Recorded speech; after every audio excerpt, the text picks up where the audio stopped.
Muito bem, esse é o nosso Orientes. Depois o programa fica no site, você pode assistir os melhores momentos, você pode voltar a tirar suas dúvidas, tá bom? Porque fica no nosso site para você dispor desse programa. E você pode também, eu sempre digo aqui, mandar e-mail, sugestão, pergunta, crítica, assuntos a serem tratados, o que você quiser. Use e abuse, oriente-rs21.com.br. A proposta do programa é orientar, né? Graças a Deus. Vamos lá. Tem um bate-bola rapidinho aqui. A Terezinha, ela está dizendo o seguinte: gostaria de saber se a pessoa fica mal com a gente e não quer saber de se aproximar da gente novamente, o que devemos fazer? Procura a pessoa e conversa, tem um diálogo com a pessoa, né? Acho que isso não vai fazer mal algum, muito pelo contrário, vai fazer bem, né? Acho que tem coisas que precisam ser resolvidas e no diálogo, né? Diferente daquela pessoa que participou anteriormente, fazendo aquela pergunta, né? Acho que é a Maria do Socorro, se não me falha a memória, não adianta a gente querer resolver as coisas no calor da situação. Deixa baixar a poeira, deixa as coisas se acalmarem. Depois, num tempo oportuno, reze, peça a graça do Espírito Santo, vá até a pessoa e pergunte: o que está acontecendo? Né? Por que você está me tratando assim? O que eu te fiz? Porque, de repente, a gente pode ter feito alguma coisa que a gente não percebeu. Né? Então, acho que vale a pena a gente procurar a pessoa e conversar, diálogo. Ô, Evandro, o José Lopes, ele pergunta a diferença entre perdoar e não julgar para não ser julgado. Boa pergunta. José Lopes, esse que é o... Toda quarta. Toda quarta. Toda quarta. José Lopes de São José dos Campos. São José dos Campos, um grande abraço a você, José Lopes. Boa pergunta. A questão de julgar é interessante porque você se coloca no lugar de Deus. Porque a única pessoa que tem capacidade de julgar é Deus. Então você se coloca já como um juiz para dar uma sentença, né? Perdoar, independente do que a pessoa tenha feito, é uma decisão. Então você não é o juiz, você é o cidadão praticante, você é uma pessoa comum. Você não se elegeu como alguém superior. A gente pode rotular que o julgar está naquela ideia Da soberba. Da soberba e o outro do humilde. Porque eu parto do seguinte princípio: eu estou certo, você está errado.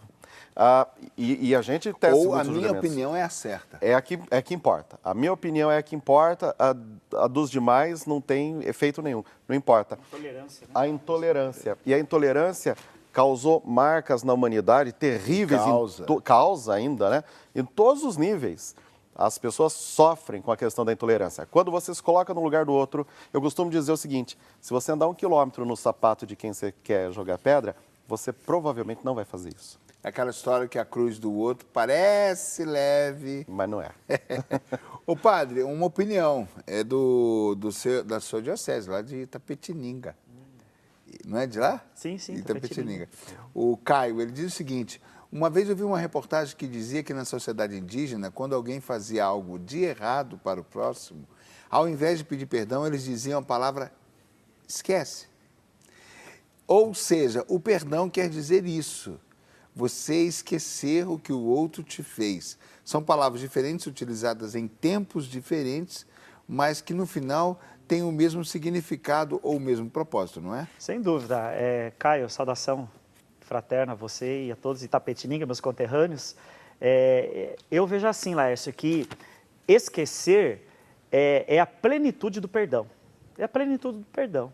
Né? Você perdoou, você esqueceu, ou o esquecimento veio antes do perdão, você não vai precisar perdoar. Porque quantas vezes já aconteceu da pessoa ter nos agredido, ter feito algo de errado conosco, e a gente, numa atitude assim livre e espontânea, você acabou esquecendo.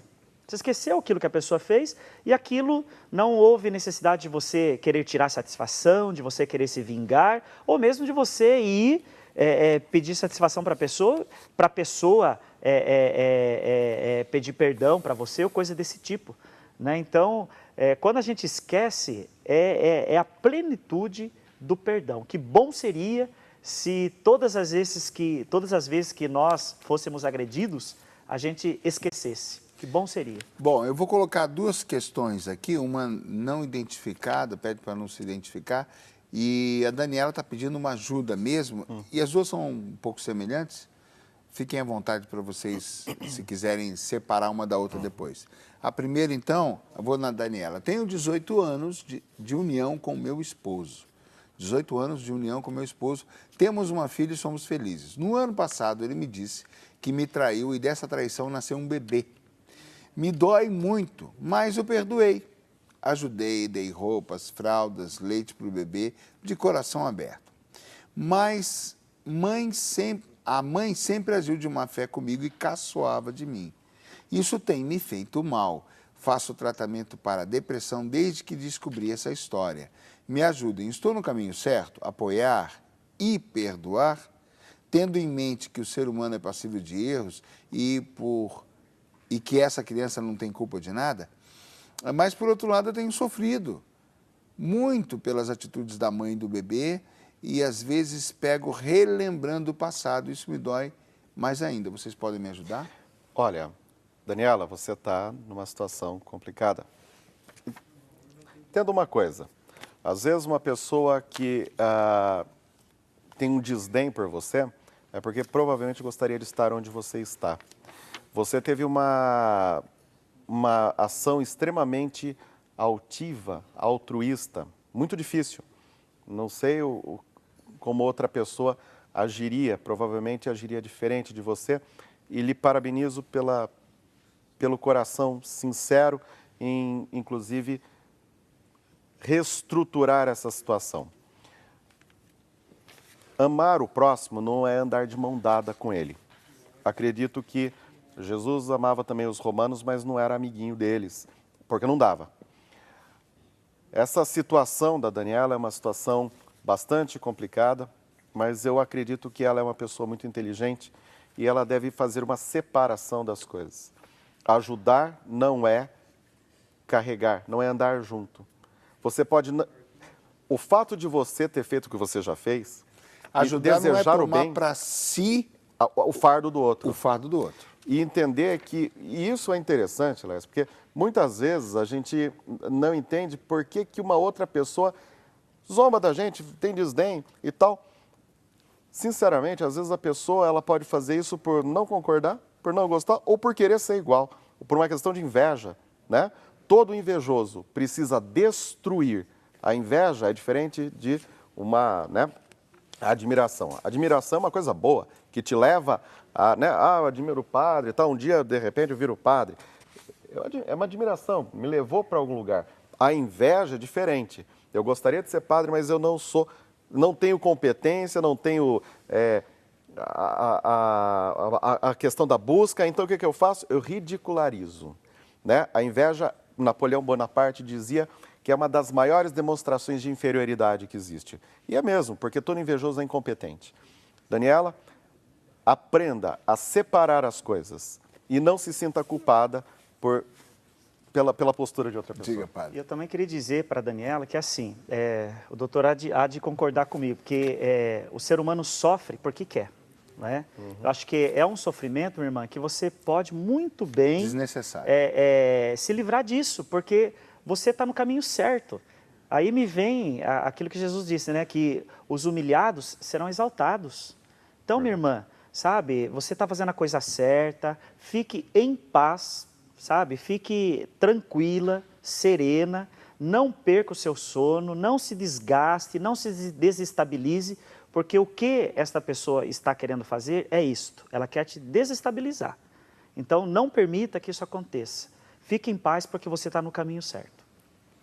E não ande de mão dada, né, padre? Não precisa. Não tem necessidade. Não precisa.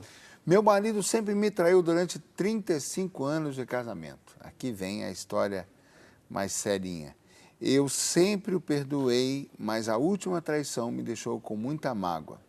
A gente estava comentando sobre as coisas que se repetem, né, no início do programa.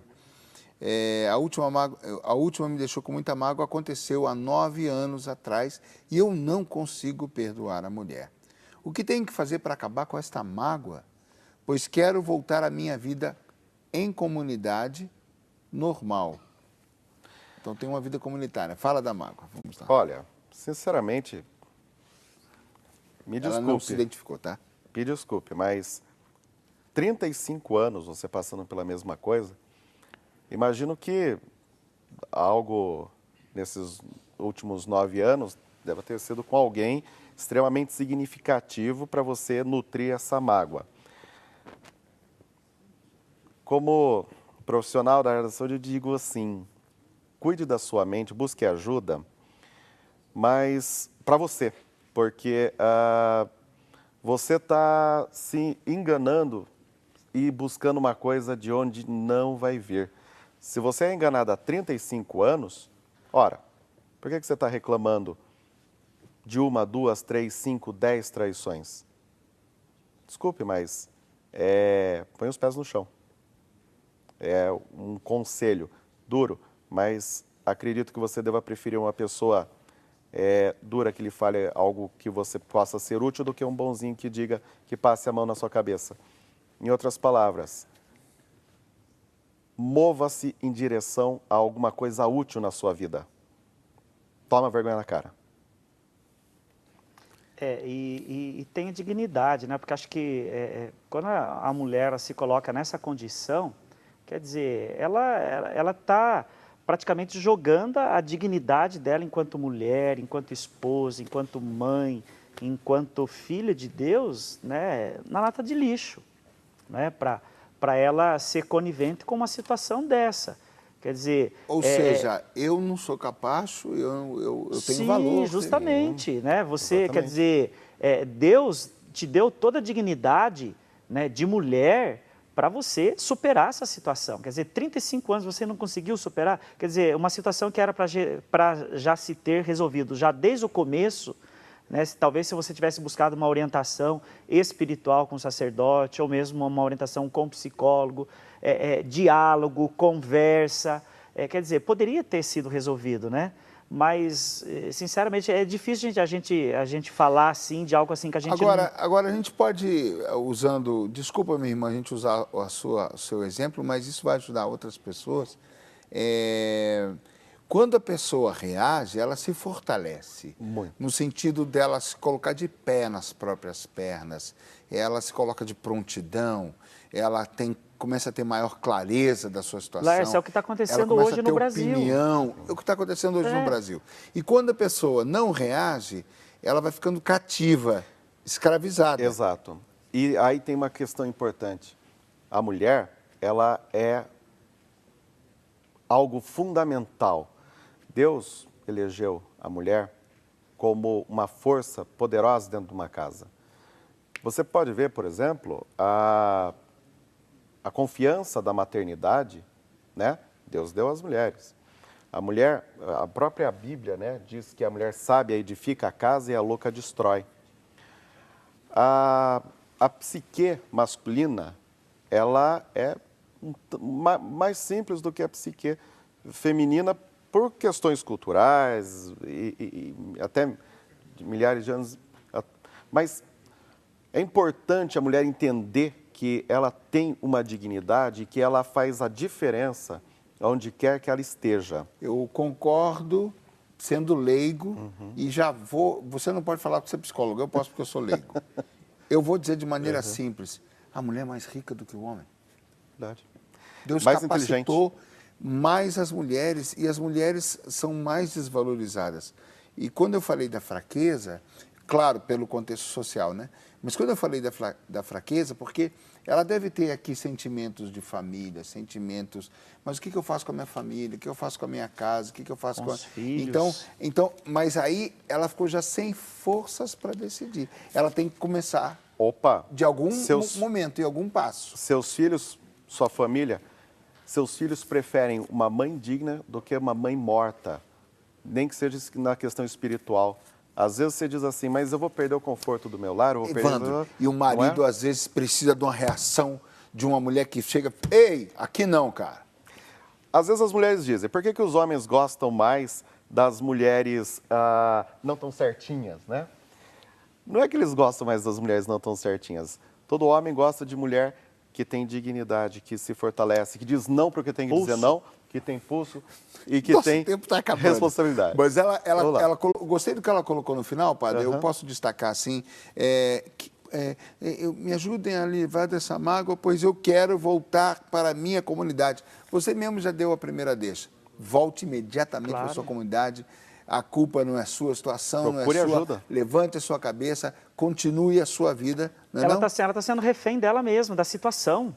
Né? Quer dizer, e quem vai poder libertar você desse cativeiro é você. Não é o padre, não é o psicólogo, nem Deus. Porque Deus nos deu o livre-arbítrio. Se tem uma coisa que Exato. Deus respeita em nós, é a nossa Yes! liberdade. Eu adoro o Oriente. Então, depende de você. É você que tem que querer. Eu não quero mais essa situação, entendeu? Claro, você pode resolver de outras maneiras que não há separação, né? Mas se for necessário, vamos conversar, entendeu? Mas procure uma orientação de um padre, E de um começa uma psicólogo, reação, né, pastor? mas tem que partir de você. É você que tem que querer isso, minha irmã. Aladir, obrigado pela sua participação. Desculpa, o Evandro, eu te interrompi, você ia dizer alguma Não, o coisa? Pablo Neruda dizia o seguinte, as nossas ações são livres, mas nós somos prisioneiros das consequências, né? Então, comece hoje, a decisão hoje de procurar, por exemplo, na sua comunidade, o seu sacerdote, ou um auxílio, para você é fundamental. Comece hoje, porque daqui a pouco vai vir a consequência disso. Nós temos 2 minutos, é a última participação, ela não quis se identificar. Estou grávida de 7 meses e meio e quando completei 5 meses, meu marido me deixou por outra moça e foi morar com ela. Desde então, não nos falamos mais. Ele parece que tem raiva de mim por esse bebê estar a caminho e muito menos pergunta do bebê. Ainda o amo, mas fico preocupada com o meu filho. De forma bem simples, ame mais você, porque você vai precisar se amar muito mais do que o seu marido. Você está passando por uma série de conflitos, não é fácil isso que você está passando, mas acredite, nós sobrevivemos aos grandes terremotos da vida quando nós temos fé. Não sei por que ele fez isso, não posso julgá-lo por isso. O que eu posso dizer a você é que olhe para você, preserve-se, reze, tenha esperança, fé, sobretudo em Deus, mas em si mesma. Acho que o exemplo anterior, a gente pode usar, né, padre? Ela precisa também de preservar a sua dignidade. Sim. Sem dúvida, né? E pensar na criança, amar a criança, né? Porque essa criança, ela vai precisar totalmente de você, ela já não vai ter mais o pai, né? Quer dizer, você vai ter que ser a mãe e o pai dessa criança. Então, procure focar agora a sua vida nesta criança, para que a sua gestação não seja prejudicada e essa criança venha ao mundo com traumas, né, intrauterinos, que isso pode acontecer, né, doutor? Com certeza. A gente tem uma ideia de que a gente nasce, né, na maternidade, depois de 9 meses. Não. Nós somos formados na intenção dos nossos pais. Aí alguém pode dizer, então, mas e se os nossos pais não tinham intenção da concepção, não é, de formar ali um filho? Bom, isso já é uma intenção.